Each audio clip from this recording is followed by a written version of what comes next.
think I got it. Melman's You know, it's working out. great. Thank you for coming today, especially under these atypical conditions. We've got with us today Nathan Burney from New York, who is going to speak to us. I don't know what you're going to speak to us. No Mens Rea, no problem. Nathan is a practitioner in New York, has both prosecuted and currently has a defense practice. So he'll be talking to us today, and give him a warm welcome. Thank you. Well, thank you for coming. Today I'm going to be discussing an obscure circuit split over a law that nobody's ever heard of. It's going to be fun. And yet it cuts to the very heart of criminal jurisprudence. In criminal justice, what does justice even mean? What's criminal law even for? What the circuits have split over is how you apply strict liability, criminal strict liability, in the Migratory Bird Treaty Act. First, I'll briefly review the doctrine of strict criminal liability. Then we'll take a look at the Migratory Bird Treaty Act, what it says, how it's enforced. Then I'll explain how the courts have disagreed over its application. If I have time, there is a Supreme Court line of cases that I think is helpful and gives us an indication of how they would rule if this gets in front of them. With that, let me just begin. First, a quick review of strict liability. The split is over the criminal law doctrine, not the civil tort doctrine. Same words, different concepts. In torts, strict liability is okay. We'll hold you liable when it's obviously your fault, but negligence law just doesn't fill the gaps there. Products liability or ultra hazardous activities, so you could have been really careful while you're out walking your tiger, but you were walking a tiger. Of course it's your fault if it mauls the neighbors. It shouldn't have happened, and you ought to pay the damages. That's civil, repairing harm. Criminal law asks, can the state harm you back? It's not restoration, it's kind of retribution. And in civil torts, the strict liability means you did something wrong. Criminal strict liability doesn't really care if you did something wrong, but we're going to let the state punish you anyway. And the sense is you still deserve punishment.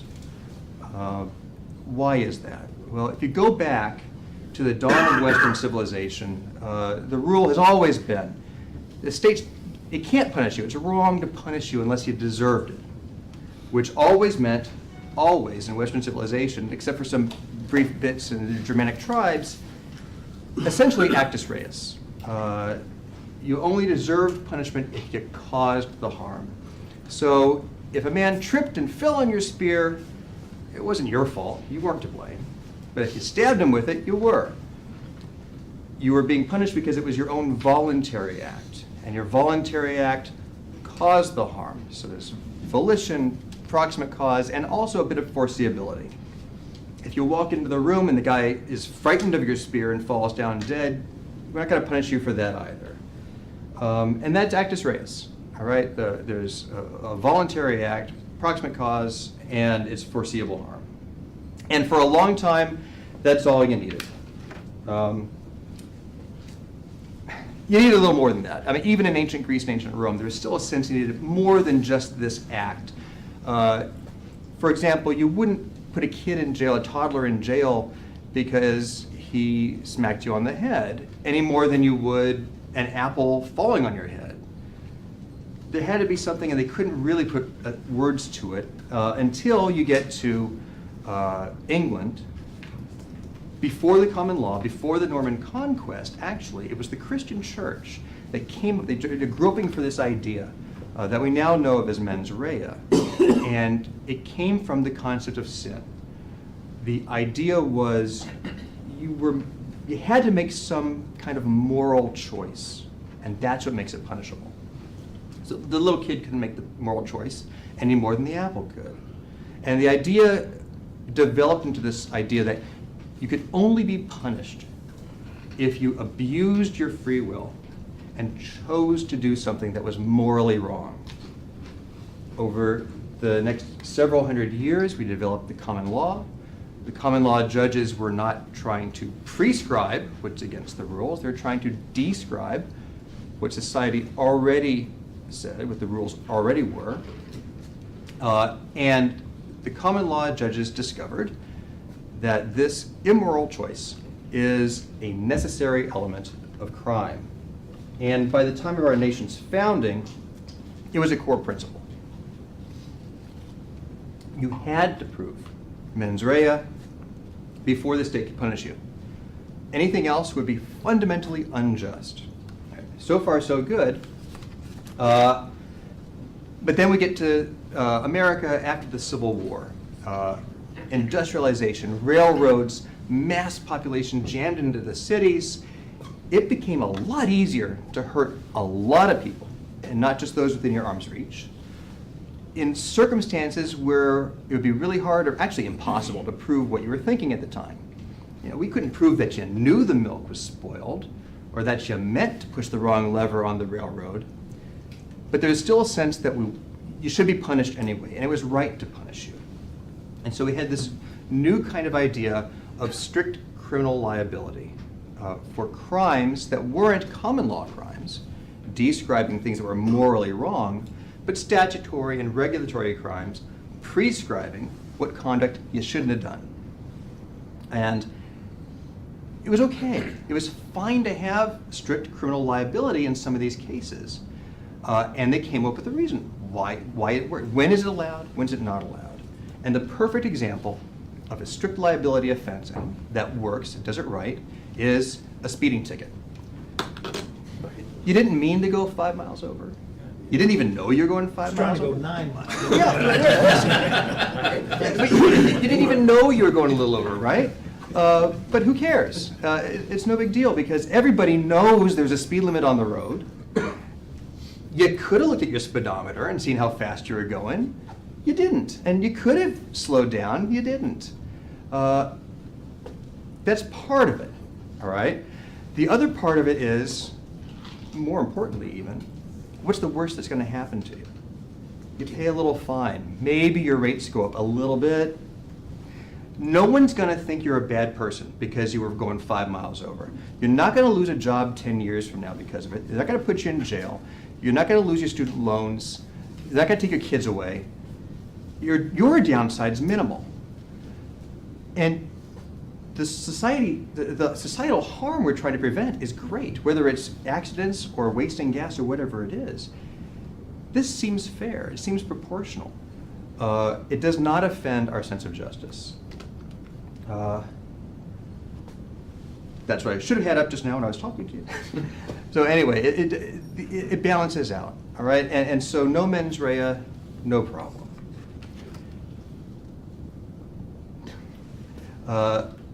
Specifically, our law permits strict criminal liability, and the law allows when the consequences are minor.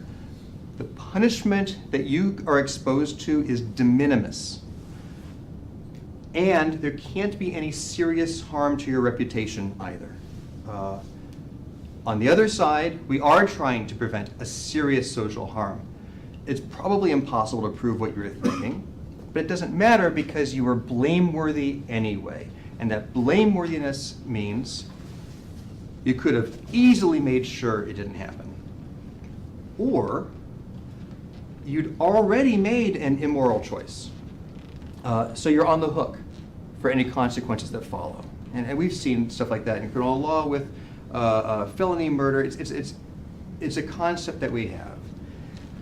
And the courts don't say this, but if you think about it, strict criminal liability isn't really so much the absence of mens rea as it is a kind of transferred intent or an assumption of risk. But we can get to that later if you want. In practice, the way it works is strict liability means the government does not have to prove knowledge or intent.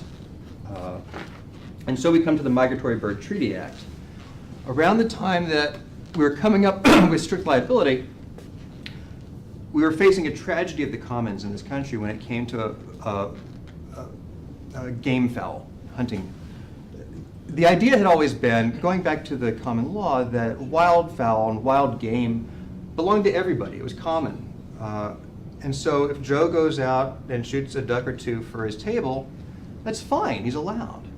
But if Carl goes out and shoots 1,000 ducks to sell at market, well, that's wrong. He's stealing from his neighbors now. So we had rules, we had game laws, hunting seasons, bag limits. These existed way back then to regulate this, to prevent a local tragedy of the commons. But what we had was industrialization, a lot of different states. The rules were different in every state. It was a continental tragedy of the commons because down the warmer states like Louisiana and Florida, you could shoot birds all day and not make a dent in their numbers because they kept coming during the winter. But come spring, the hunters up in New York and Minnesota were wondering where all the birds went. Meanwhile, the nation's crops were in danger, believe it or not. It turned out the biggest threat to our nation's food supply was women's fashion. Feathers were in vogue, and we were cruelly slaughtering unbelievable numbers of birds to keep up with demand. The frontier had closed. We suddenly realized that, what humans really are having an effect on our environment. We maybe shouldn't have killed all those bison. Maybe we shouldn't have wiped out the passenger pigeon for all those pies. Industrialization made it really easy to create huge harm on a massive scale without any intent. And here, the best pesticide for farms is birds, and we were wiping them out, and with them our food supply. It was a national issue. The individual states were unable to regulate it. States over here were trying to solve the problem, but that didn't stop state over here from letting it happen. This is exactly the kind of problem that we had with the Articles of Confederation. It's exactly why we have a federal Congress. So we looked at Congress, can you solve the problem for us? Give us a national law to conserve game birds for other hunters and future generations. Preserve the insect-eating birds to save our crops. And so in 1918, Congress did pass the Migratory Bird Treaty Act. I could spend hours on how this got passed. It's a wonderful story, I can tell you later. Fascinating. Teddy Roosevelt, Edison's wife, his passion, his principles, fundamental issues of constitutional law that we're still debating today, for the first time raised when this law is getting passed. I'm not going to talk about any of that. Let's cut to the chase. This is 16 U.S. Code 703. This is essentially how it was then. It's the way it is now. It is a federal crime to capture, kill, take, or even possess a migratory bird. Migratory bird is a term of art. It is basically defined to mean almost any wild bird in America. Not New York City pigeons, but pretty much everything else. Seagulls, crows, owls, cardinals, all those little brown birds in every bush. Over 1,000 different species. And they're all protected. That word take there is another term of art that comes from hunting laws back in the old days. It means to put a wild animal under human control, either by killing it or capturing it.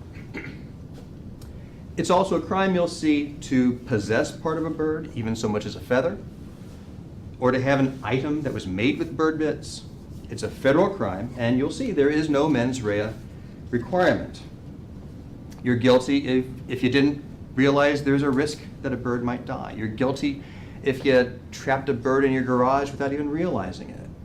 Workers repairing bridges are guilty of this crime if a nest they never even noticed gets wrecked. I'm not making this up. What about wind farms? Wind farms, absolutely. This is an issue that has been mentioned in some of the case law that I'll be getting to. And actually, Congress had to carve out a couple exceptions. So on military bases, if a jet takes off and strikes a bird, the pilot isn't a criminal.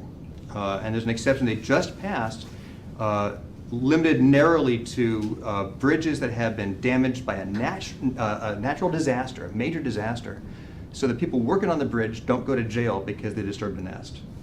These are narrow carve-outs, and they don't change the fundamental rule. And Congress hasn't really revisited the law itself. Was Sully Sullenberger No idea. violate The Delta pilot. Yeah. I haven't turned them in. If y'all can not turn them in, that'd be great. I don't know what the statute of limitations is off the top of my head.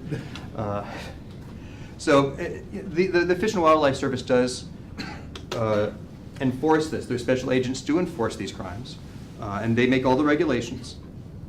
And people do get arrested, convicted, and sentenced for Migratory Bird Treaty Act violations. They actually have, I wish I had a slide for this, they have a great website for kids and bird enthusiasts where if you see a feather in the park, you can actually look up and see what kind of bird dropped it. First thing it says on their own website is, click here. You click there, it says, don't pick that feather up, it's a crime. Don't do it. So let's look at the penalties. This is the felony. I'm not really talking, sorry. This is the felony here, and I'm not really talking about the felony today, but this is instructive. In 1960, Congress added this felony for buying, selling, bartering bird stuff. But look at those penalties: $2,000 fine, 2 years in prison. That's a lot, and it doesn't sit with our idea of when is strict liability allowed. That balancing test. So in 1986, they amended this to add those words knowingly. You had to have a mens rea here because strict liability was unjust. They did not touch the misdemeanor at the time, which was just a $500 fine, and it was a little bit of potential jail time, and they only touched the felony. But in 1998, they ratcheted up the misdemeanor penalty. As you can see nowadays, you're looking at $15,000 fine and 6 months in federal prison for every violation, and it's consecutive for every count. You're looking, yeah, and that's you're looking at huge fines and real prison time for those feathers your kid brought home the other day, and you didn't even know they're in the house. More than that, it's not just these consequences. Back in the 80s, collateral consequences of criminal convictions were minor. In fact, we thought they were going away. Everybody expected it was going to be a thing of the past. Don't even worry about it. Of course, now the times have changed. There are literally hundreds of collateral consequences of a federal misdemeanor. I think there's 196 federal consequences alone, not even counting what private actors can do in other agencies in other states. A bird feather conviction is going to harm you for the rest of your life. It closes a lot of doors. Employment prospects. Anybody can pull up your criminal record now online. It's very cheap and easy.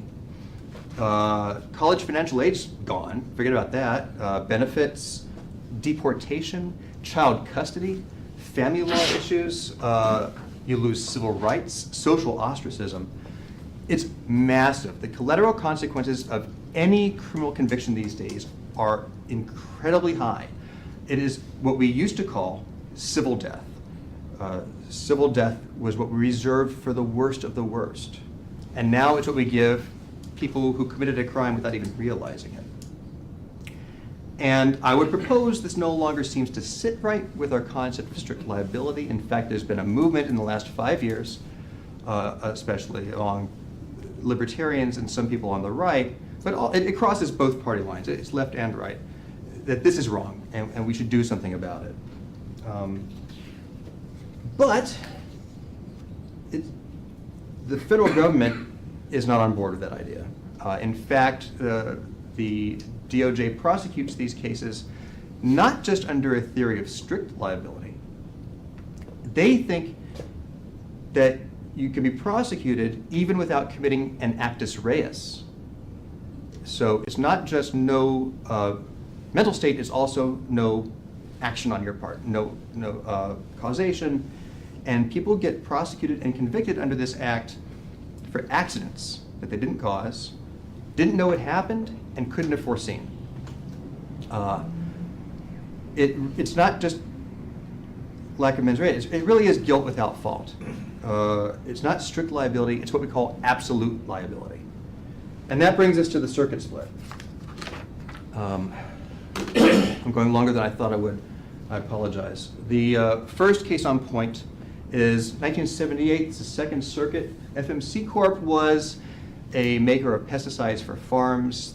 The wastewater from the processes was treated. After it's treated, it went to a collecting pool, and they did everything in their power to make sure birds didn't get in there just in case.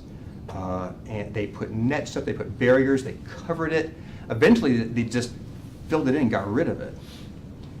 Despite their best efforts, some birds did get in and some birds did die. They had no criminal intent. Their intent was to prevent the harm, but the federal prosecutors thought that they should be prosecuted under absolute liability. They indicted FMC on 36 counts. The trial court agreed with their theory. The jury convicted. The judge sentenced. So it comes to the Second Circuit. Did the Second Circuit agree with absolute liability? Yes. It's a strange decision by Judge Leonard Moore. And it's a fun story. I can tell you later all these fun stories. But he did try to balance public policy against our justice concerns, and he did it wrong. So he came with a different test. On the injustice side, he says, don't look at your exposure. Look at whether we're uncomfortable with the actual sentence here for someone who didn't know they were committing a crime. Does that make us uncomfortable? Are we reluctant to impose this sentence?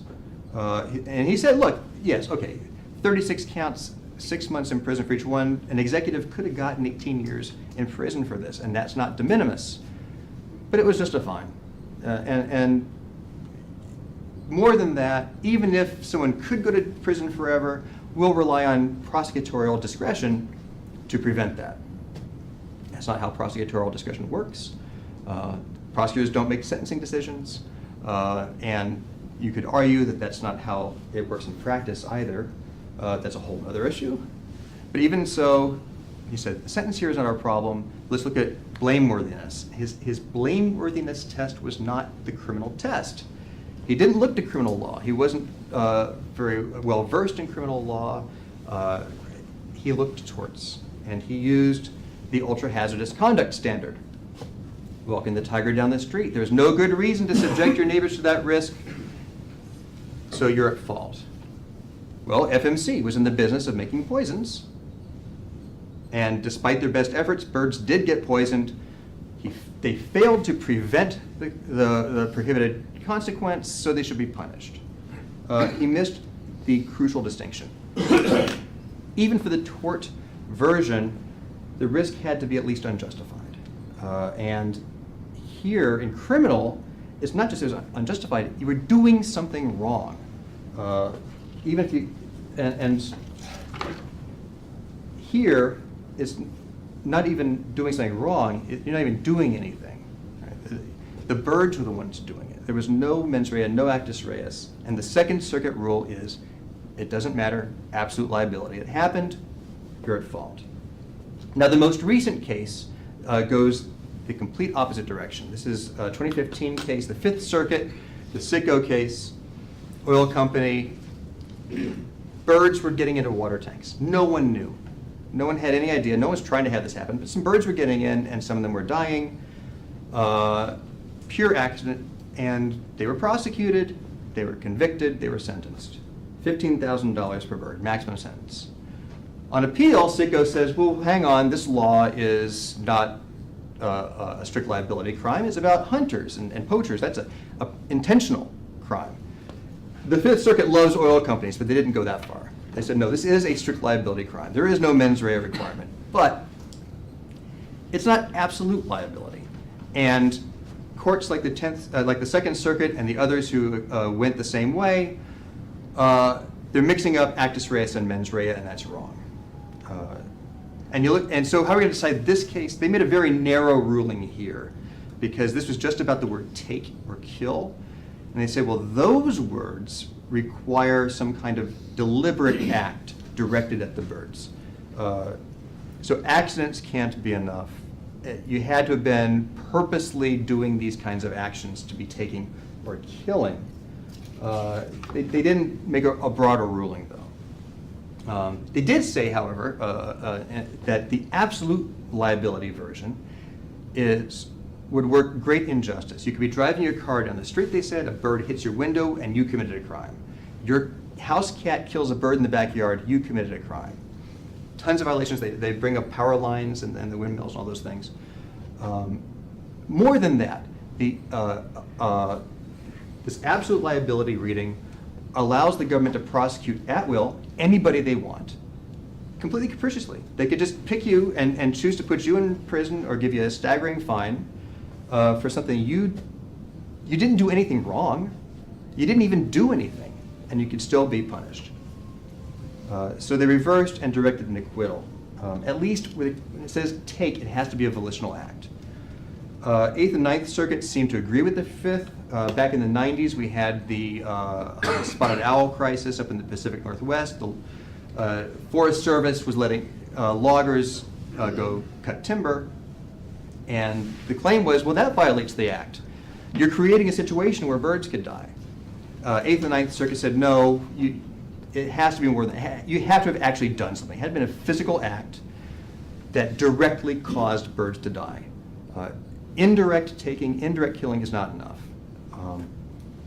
And so there is an actus reus requirement of direct proximate cause, foreseeability, but still no mens rea. Now, none of these courts I've mentioned so far actually applied the test, this balancing test, for when strict liability is constitutional. They don't ask what the harm to you would be. They don't balance it. But a few years ago, the 10th Circuit did at least ask whether it's constitutional. This is another oil case. They have this equipment called heater treaters. There's these tall cylinders that are really nice and warm inside. And woodpeckers in Kansas discovered that they could crawl inside the exhaust pipes to get warm. Some of them did not discover how to get back out again. And the Fish and Wildlife Service didn't even know this was happening. No one knew this was happening. And so they said, okay, we're not going to arrest anybody just yet. We'll send some letters to the major oil companies. We'll print up some posters, have a couple talks, and then we'll start arresting people. Unfortunately, this guy named Dale Walker was not a big oil company. He's just a guy who happened to own some heater treaters. And he never got a letter or a poster. The first he heard about this was when the agents came with a surprise warrant and found 4 birds in his exhaust pipes of his heater treaters. He felt awful, capped the exhaust pipes so that no more birds would get hurt. A year later, there's another surprise search. They didn't find any birds in the exhaust pipes because he capped them, but they did find one woodpecker that had somehow tried to get in through the slats in the side of the vents and got wedged in there and got stuck. And Dale got arrested. And the prosecutors went easy on him.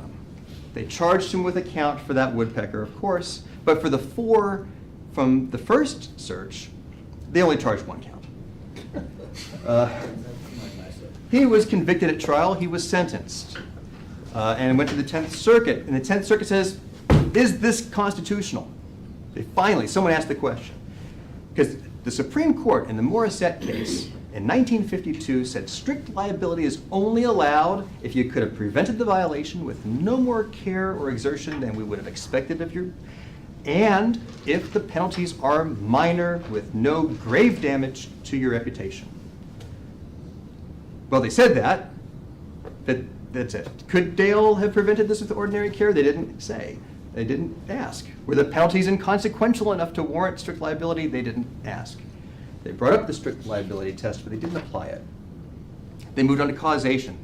There's a line of Supreme Court cases saying it is a due process violation to punish you for something you didn't cause. And I know I'm taking longer than I should have. But, the Supreme Court cases say it's due process to punish a violation, to punish someone for a crime, for something they didn't cause. And then they ignored that. They didn't causation either. They looked at proximate cause, and they looked at actus reus, and only one aspect of actus reus, foreseeability. And so because Dale couldn't have foreseen the first 4 birds because no one knew about it, he had to not be convicted for that. But the other bird, he knew birds were getting in. He could have foreseen that they would have gotten into some other crevice. So it's okay to convict him for that one.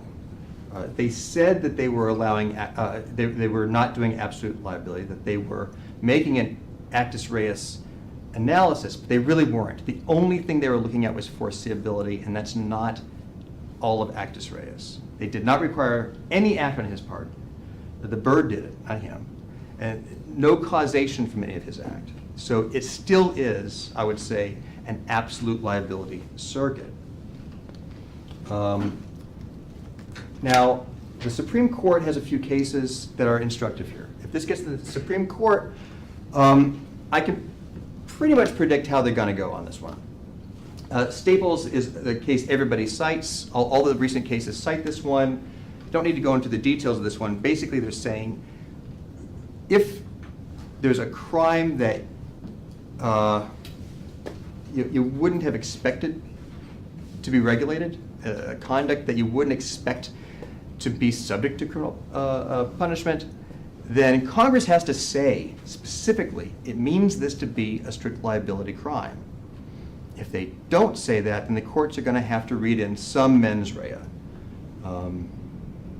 They didn't say what mens rea to use. They said leave that up for future courts and future situations, but there's got to be something.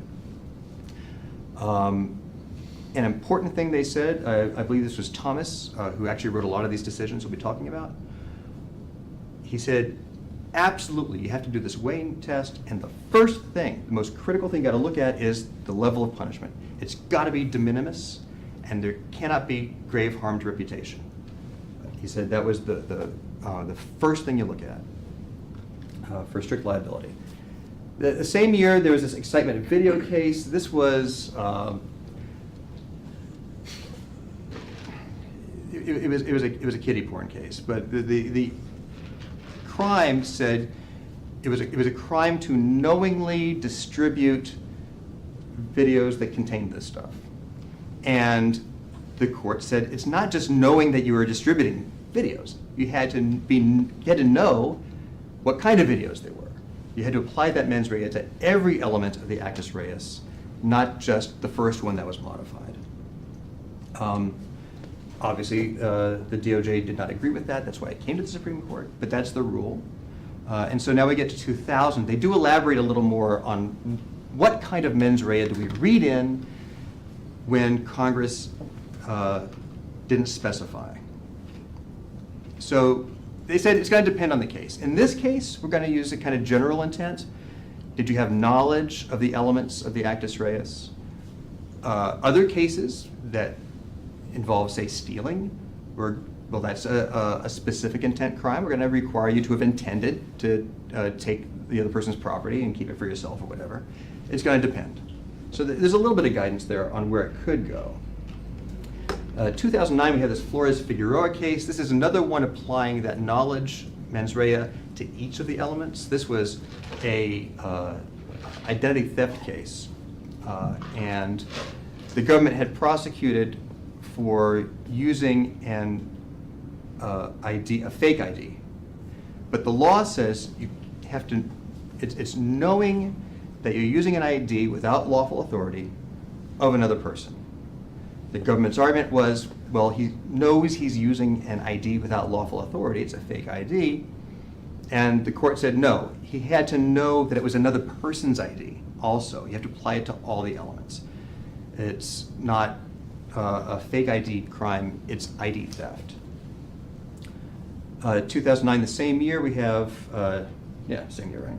Yeah, Dean goes on and says, look, strict liability is fine. You can punish accidents if it's like felony murder. If you were doing something wrong in the first place, the consequences are something that you could have foreseen. It's something you could have foreseen. We don't care if you could have foreseen it. It's the consequence of wrongful action and made your act blameworthy, and therefore strict liability is okay. This fits with the original balancing test. They were troubled by the fact this guy got a 10-year sentencing enhancement for an event he did not intend, but they let it stand. They're troubled, being troubled by this is helpful though to see where they're thinking, because you'll see here, 2015 we have two cases, the last two cases. This Alanis, this guy was making Facebook posts with rap lyrics about people who are in his real life. His wife felt threatened by them. He said, I wasn't threatening anybody. This was cathartic. This was art. He got prosecuted. He got convicted. The Supreme Court said the word threat, this is like that take argument in the Fifth Circuit. The word requires some kind of volitional act on your part. You're trying to do something. And so they said there has to be some mens rea, but they punted.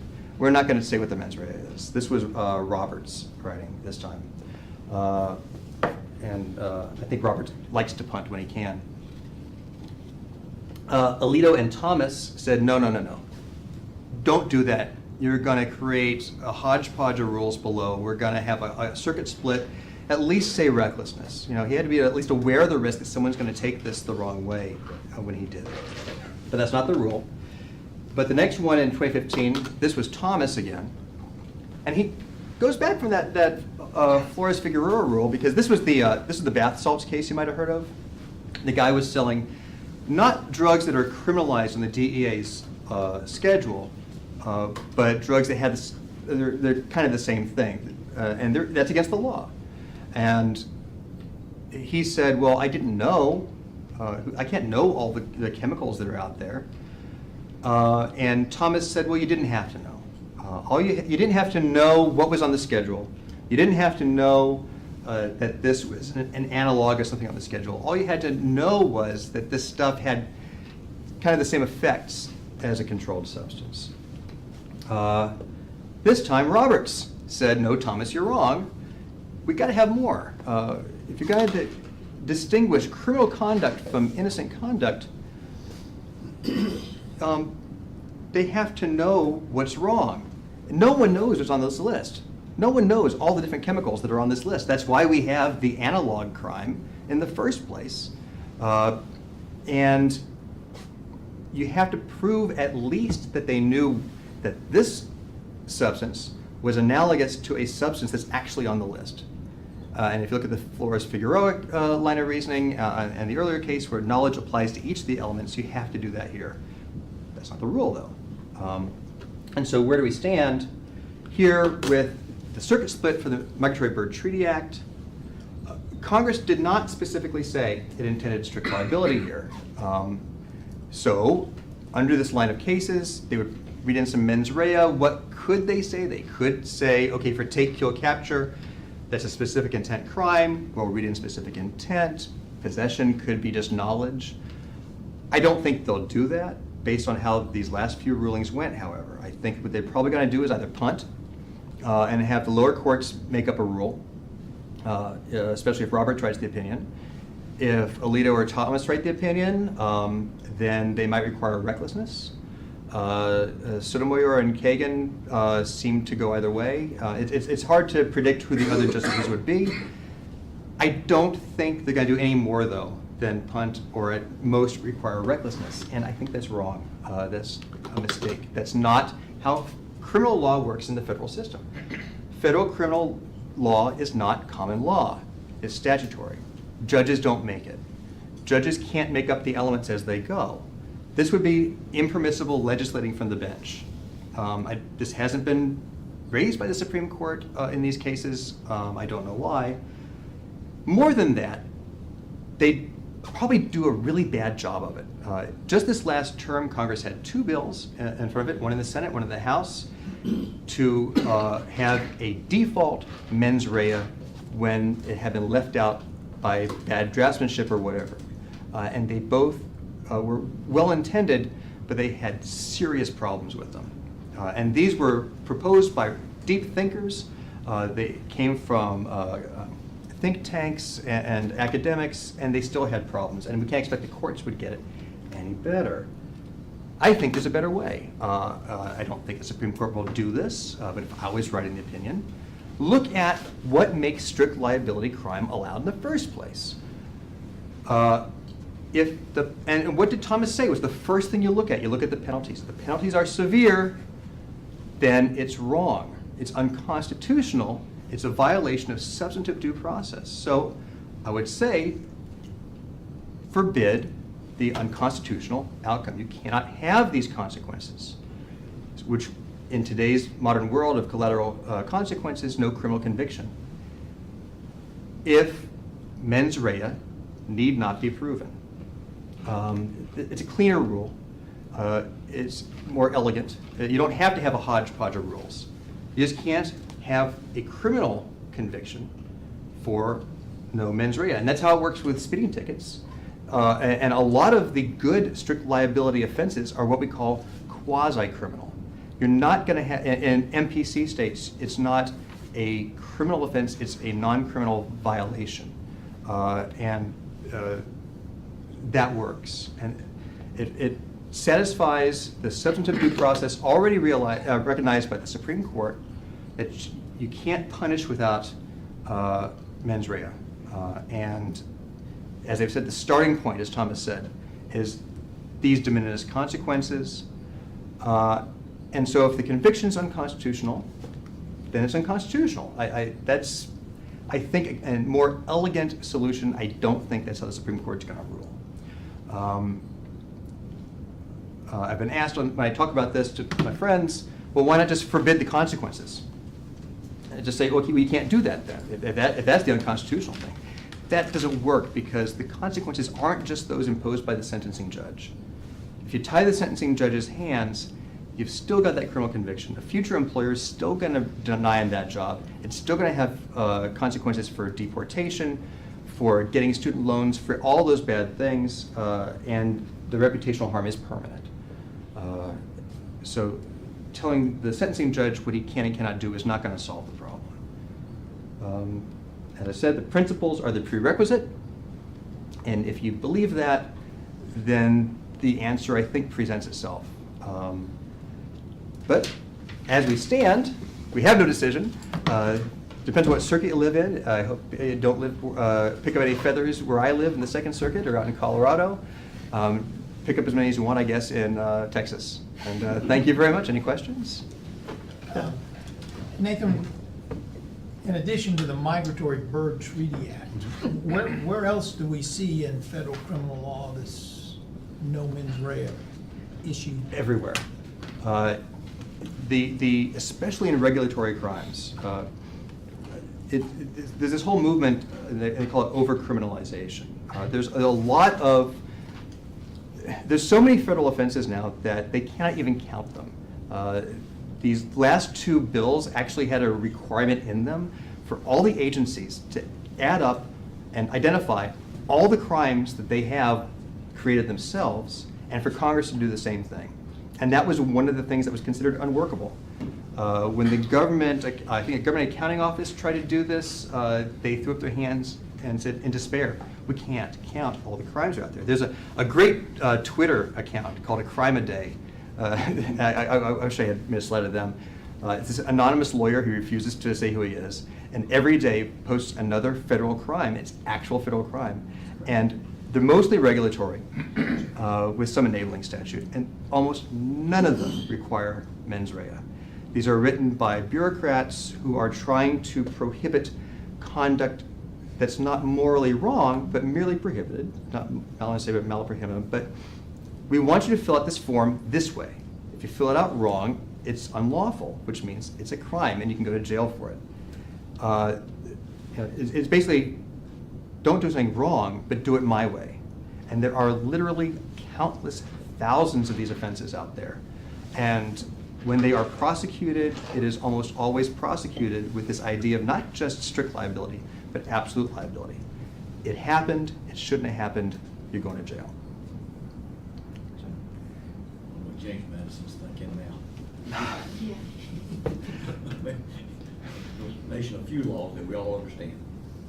Yes. Well, that's what Roberts was saying too in his concurrence last term, that no one can know all these crimes, and so we have to have this protection. In fact, some commentators, I wish I could pull up the names off the top of my head, have said ignorance of the law has to be an excuse now, because no one can know, And it's not just that you should have known it was wrong, you can't have known it was prohibited. Right. And these Supreme Court cases actually do, if you put them all together and digest them into one rule, do kind of say that. There is this element of foreseeability. Even the 10th Circuit said foreseeability, and their absolute liability. And that could be a rule, actually. I didn't address it here. That maybe in our lifetimes they could say, 'cause I don't think overcriminalization is going to go away. I don't think they're going to make the agencies stop being able to make regulations. And drafting laws is sloppy. It's going to keep happening. So I think that kind of rule might be necessary. Yeah, we live in a nation of, you have to comply as opposed to be law-abiding. Don't get me started. How did you get And interested is a in this? perfect example of it. You know what? Some of you may know I do this webcomic. I still draw this webcomic, teaching the law. And back in 2012, I did a chapter on overcriminalization and strict liability. And at the time, this is in 2012, before there really was a movement about strict liability, this hadn't really caught on yet. People were just starting to talk, like in Cato and Heritage Foundation, about overcriminalization. And everybody's talking about this Gibson guitar case where this is a Lacey Act. Lacey Act was the one they always talked about, where if it's against the law of another country to collect that wood or that bird or catch that fish, it's against the law here too. And so people were getting arrested for catching fish. This one guy actually went to prison, more like a Martha Stewart kind of thing, because when he saw the agents coming up in the boat, he dumped the fish over the side. And so but he would have gone to prison either way. So people were talking Lacey Act at the time, and I was tired of it. I wanted something new. So what else is out there? And I found the Migratory Bird Treaty Act. I talked about it in my comic. And believe it or not, I mean, this is teaching criminal law. And horrible, horrible things happen in my comic to babies and children and innocent people. And I get letters to this day angry about the feather girl. That's the one that gets people upset. People get really, really angry that you can go to prison for something that you didn't know was wrong and you didn't do anything. And so I've stayed interested. I think my audience actually has kept me interested, and I've kept up with the cases. And I have this research agenda about the mythology that we have about the law and our own misconceptions about the law and how it actually comes back and shapes the development of the law. And there are even Supreme Court cases where that you see that happening, and you see some trends now in definitions of rape, where definitions, even like the prosecutors in San Francisco are saying we're going to use the local campus rule for what counts as rape as opposed to what the statute says. Trying to, and the misconception is becoming the rule, sometimes through practice and sometimes through Supreme Court decisions. And I think, and this kind of fit, because there's a misconception over what strict liability is and when is it right. And as you can see, it's a very severe misconception that's divided the circuits, and the Supreme Court may not decide. And so this seemed to me the most appropriate first article to write. It's still a work in progress, as you can tell. It's not completed. But that's why. Other questions for Nathan? If you hadn't looked at it, is it lawcomic.net? Lawcomic.net. Lawcomic.net is his online presence with interesting If you're interested. illustrations. Well, I got some time for some of the fun stories I cut out if you want. Thank you. Thank you very much. Thank you. That's why I don't own a cat. You know,